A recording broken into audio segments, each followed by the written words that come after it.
Hello குட்டீஸ், சின்ன kids டிவிக்கு உங்களை அன்புடன் வரவேற்கிறேன். சுட்டி குழந்தைகளே, இன்றைக்கு நாம் கேட்க போகிற கதை தூங்கும் மேகம் மற்றும் சிறிய மழைத்துளி.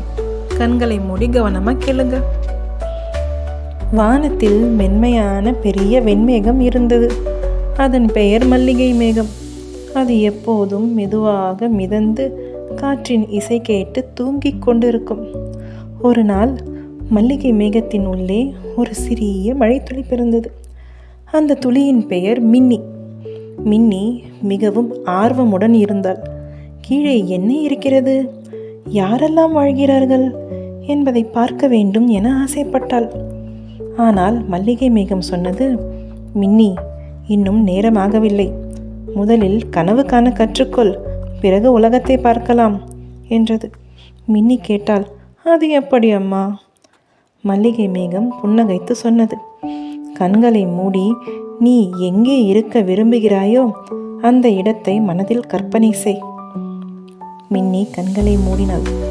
பச்சை பசேலென இருக்கும் புல்வெளி, படபடவென பறக்கும் பட்டாம்பூச்சி, மகிழ்ச்சியுடன் சிரித்து விளையாடும் குழந்தைகள், காற்றில் ஆடி பாடும் மரங்கள் என அவளுக்கு மிகவும் பிடித்தவற்றை கற்பனை செய்து கனவில் கண்டாள். தானும் அங்கே பறந்து விளையாடுவது போல் நினைத்து கொண்டாள். சில நாட்களுக்கு பிறகு மின்னி உலகத்தை காண தயாரானாள். மல்லிகை மேகம் மெதுவாக அவளை பூமிக்கு அனுப்பியது. மின்னி பசுமையான ஒரு செடியின் மீது விழுந்தாள். அங்கு ஒரு சிறுமி அவளை தொட்டு, எவ்வளவு குளிர்ச்சியாக இருக்கிறாய் என்று சிரித்தாள். தான் எங்கே என்ன செய்ய வேண்டும் என கற்பனை செய்து கொண்டதால்தான் இங்கே மகிழ்ச்சியாக உள்ளதை எண்ணி மல்லிகை மேகத்திற்கு நன்றிகள் சொன்னாள் மின்னி, தனக்கு கனவு காண கற்பித்ததற்கு. அதனால் குழந்தைகளே, நீங்களும் எதையும் செய்வதற்கு முன்பு அது நடப்பது போல கற்பனை செய்து கொண்டால் கண்டிப்பாக நடக்கும். நல்லதே நினைத்து கற்பனை செய்து நினைத்ததை அடையுங்கள். கனவுகள் தான் பயணத்தின் முதல் படி. சுட்டி குழந்தைகளே, இப்போது நான் உங்களுக்கு ஒரு சிறிய குரங்கின் கதையை சொல்லப் போகிறேன். ஒரு அழகான கிராமம் இருந்தது. அதில் ஒரு சிறிய குரங்கு வாழ்ந்து வந்தது. அது மிகவும் சுறுசுறுப்பானது, ஆனால் கொஞ்சம் குறும்புக்காரனும். அது மரத்துக்கு மரம் தாவி தாவி விளையாடும். சில பறவைகளை அசைத்து பயமுறுத்தும். சில நேரங்களில் மக்களின் கூடையிலிருந்து பழங்களை எடுத்துக்கொள்வது அதற்கு ஒரு விளையாட்டு. ஆனால் இந்த குறும்புகள் அந்த குரங்கின் மீது மக்களின் நம்பிக்கையை மெதுவாக குறைத்தது. யாராவது அதை பார்த்தால், இவன் ஏதோ குறும்பு செய்ய போகிறான் என்று நினைத்தார்கள். ஒரு நாள் கிராமத்தில் பெரிய புயல் வீசியது. மரங்கள் குலுங்கின, இலைகள் சத்தமிட்டன. அந்த குரங்கிற்கு பயமாக இருந்தது. அது உதவிக்காக அங்கும் இங்கும் ஓடியது. ஆனால் யாரும் அதை கவனிக்கவில்லை. ஏனெனில் அனைவரும் அது மீண்டும் குறும்பு செய்கிறதென்றே எண்ணினர். அந்த நேரத்தில்தான் குரங்கு தனது தவறை உணர்ந்தது. நம்பிக்கை எப்போதும் மிகப்பெரிய செல்வம். அது ஒரு முறை இழந்துவிட்டால் மீண்டும் பெறுவது மிகவும் கடினம். அந்த நாள் முதல் குரங்கு குறும்புகளை நிறுத்தியது. அது நல்ல செயல்களில் ஈடுபட்டது. பறவைகளுக்கு பழங்களை பறித்து கொடுத்து உதவி செய்தது. கிராம மக்களுக்கு எந்த தொல்லையும் கொடுக்காமல் நல்ல உதவிகள் செய்தது. மெதுவாக அனைவரும் அதை விரும்பத் தொடங்கினர். குழந்தைகளே, இந்த கதையின் மூலம் நாம் கற்க வேண்டியது என்னவென்றால், நல்ல பழக்கம் நம்பிக்கையை உருவாக்கும், கெட்ட பழக்கம் அதை அழிக்கும். எப்போதும் நல்லதை செய்யுங்கள், அனைவரும் உங்களை நேசிப்பார்கள். இப்போ இன்னொரு கதையை பார்க்கலாமா? பழங்காலத்தில் பசுமையான மலைகளால் சூழப்பட்ட ஒரு சிறிய கிராமம் இருந்தது. அந்த கிராமம் அருகே மணிமலை என்று அழைக்கப்படும் ஒரு மலை இருந்தது. அந்த மலையின் உச்சியில் சூரியன் உதிக்கும் நேரத்தில் பொன்னிற ஒளி பிரகாசிப்பதை காணலாம் என்பது அங்கே வாழும் மக்களின் கூற்றாகும். ஒரு நாள் கிராமத்தில் வாழும் ஒரு சிறுவன் அந்த ஒளியின் இரகசியத்தை கண்டுபிடிக்க முடிவு செய்தான். அவன் ஒரு பையில் அவனுக்கு தேவையான நீர், சாப்பாடு போன்றவற்றை எடுத்துக்கொண்டு கையில் தீப்பந்தம் ஏந்தியபடி காலை வேளையிலேயே பயணம் தொடங்கினான். மலைக்கு செல்லும் பாதை எளிதாக இல்லை. வழியில் அவன் பல சிறு உயிர்களை சந்தித்தான்.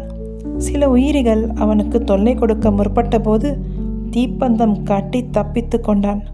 முன்னேறிச் சென்றான். பறவைகளின் இனிய பாடல் ஒலி கேட்டது. அணில்கள் அவனுக்கு வழிகாட்டின. காற்று மெதுவாக அவனின் முகத்தை தொட்டு சென்றது. அவனுக்கு வாழ்த்து சொன்னது போல இருந்தது. மணிமலையின் உச்சிக்கு சென்றடைந்தான். அருகில் ஒரு பழைய பாறையை கண்டான். பாறையின் நடுவில் ஒரு சிறிய துளை இருந்தது. அந்த துளைக்குள் பொன்னாக ஜொலிக்கும் ஒரு கல் அவன் கண்ணில் பட்டது. அதனை உற்று நோக்கினான். அது பொன்னல்ல, ஒரு சாதாரண கல்தான் என்று முடிவுக்கு வந்தான். ஏனென்றால் அது சூரிய கதிர்கள் காலையில் பட்டவுடன் பொன்னிறமாக மின்னுவது அதன் இயல்பு. உண்மையில் பொன்னல்ல. இந்த இயற்கையின் அதிசயத்தை கண்டு மெய் சிலிர்த்து போனான். உண்மையான செல்வம் பொன்னிலும் பொருளிலும் இல்லை, இயற்கையின் அழகும் அதை ரசிக்கும் மனமும் தான் மிகப்பெரிய செல்வம் என்பதை அப்போதுதான் உணர்ந்தான். அவன் அந்த கல்லை எடுக்காமல் அப்படியே விட்டு மலையிலிருந்து இறங்கி வந்தான். கிராமத்திற்கு வந்து தன் அனுபவத்தை அனைவரிடமும் பகிர்ந்து கொண்டான்.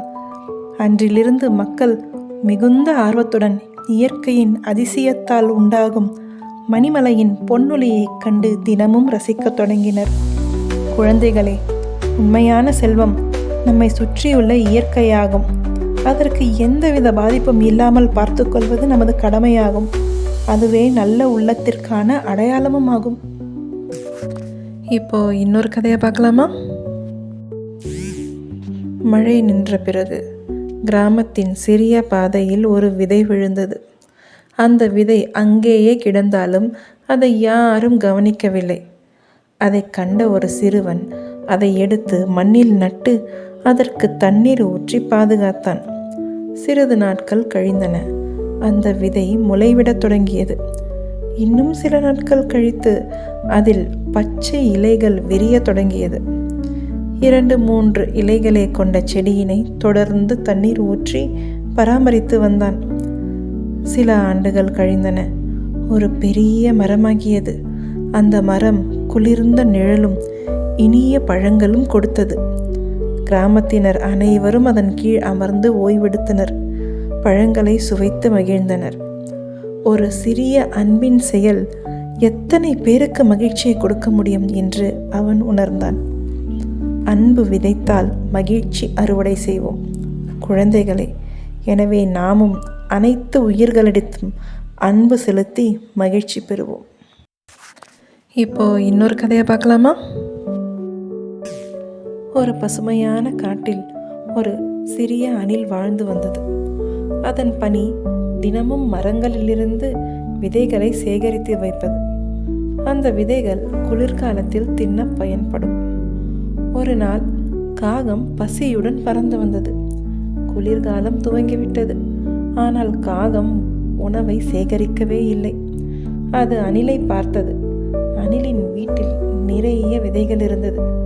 அணில் இவ்வாறாக நினைத்தது, நான் எல்லா விதைகளையும் தனியாக வைத்து கொண்டால் காகம் பாவம் பசியால் தவிக்கும் என எண்ணி சில விதைகளை எடுத்து காகத்துக்கு கொடுத்தது.